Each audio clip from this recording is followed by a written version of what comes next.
Hello friends, welcome to my channel. ಇವತ್ತಿನ ವಿಡಿಯೋದಲ್ಲಿ egg masala Savji style ಯಾವ ಥರ ಮಾಡೋದು ಅಂತ ನೋಡೋಣ. ಫಸ್ಟಿಗೆ ನಿಮ್ಗೆ ಎಷ್ಟು ಬೇಕಷ್ಟು ಎಗ್ಗನ್ನು ಕುದಿಯೋಕ್ಕೆ ಹಾಕಬೇಕು.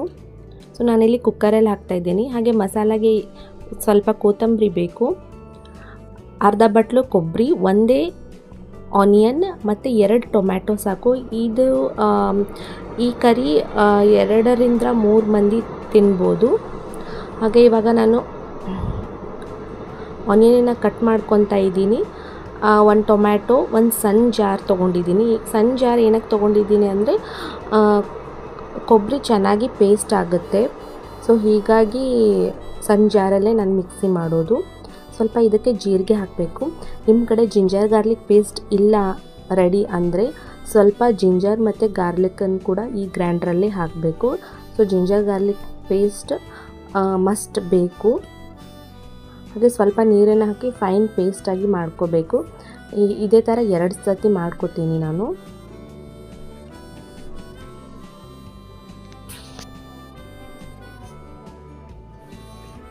ನೋಡಿ, ಇವಾಗ ಪೇಸ್ಟ್ ಚೆನ್ನಾಗಾಗಿದೆ.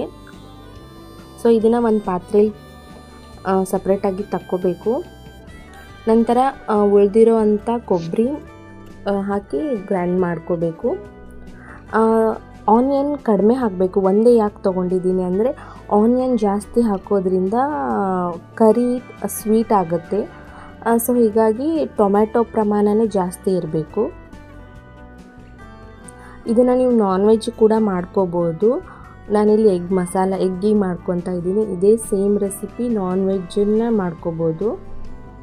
ನೋಡಿ, ಇವಾಗ ಸೆಕೆಂಡ್ ಟೈಮ್ ಫೈನ್ ಪೇಸ್ಟ್ ಮಾಡ್ಕೊಂಡಿದ್ದೀನಿ. ಅದನ್ನು ಫಸ್ಟ್ ಪೇಸ್ಟಿಗೆ ಒಂದು ಬೌಲ್ ಮುಂಚೆ ತೆಗ್ದಿತ್ತಲ್ಲ ಅದರಲ್ಲಿ ಮಿಕ್ಸ್ ಮಾಡ್ಕೊತಾ ಇದ್ದೀನಿ.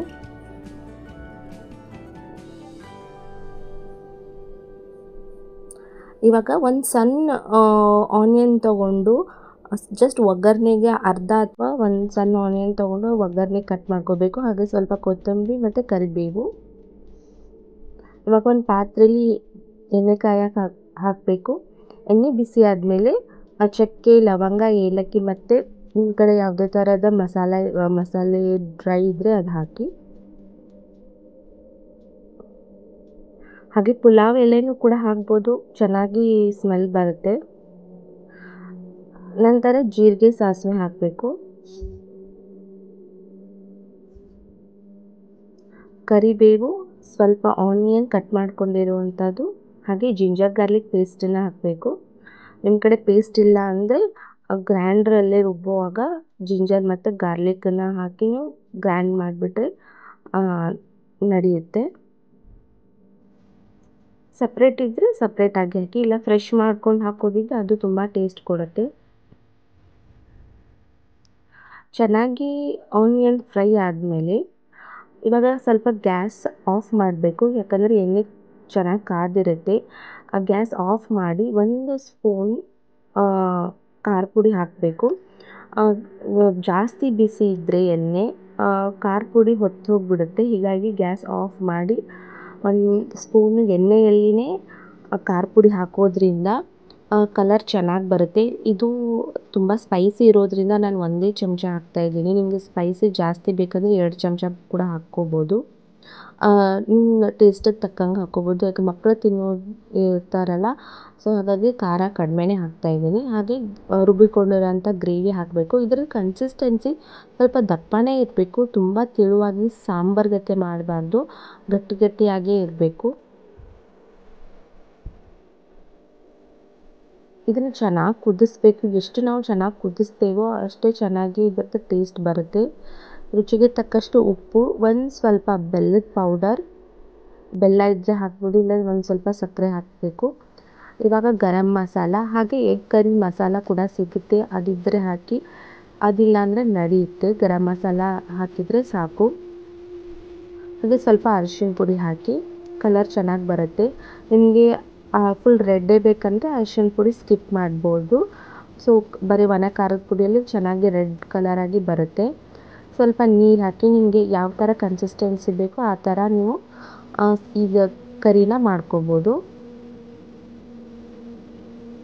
ಹಾಗೆ ಸ್ವಲ್ಪ ಕೊತ್ತಂಬರಿ ಹಾಕಬೇಕು ಗಾರ್ನಿಷ್ಗೆ. ಹಾಗೆ ಸ್ವಲ್ಪ ಕಸೂರಿ ಮೇಥಿ ಹಾಕಬೇಕು.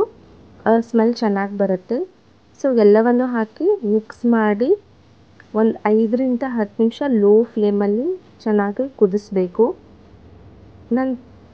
ಎಷ್ಟು ಎಗ್ ಬೇಕೋ ಅಷ್ಟು ನೀವು ಬಾಯ್ಲ್ ಮಾಡ್ಕೊಂಡಿರಬೇಕು. ಇವಾಗ ನಾನು 5 ಎಗ್ ತೊಗೊಂಡಿದ್ದೀನಿ.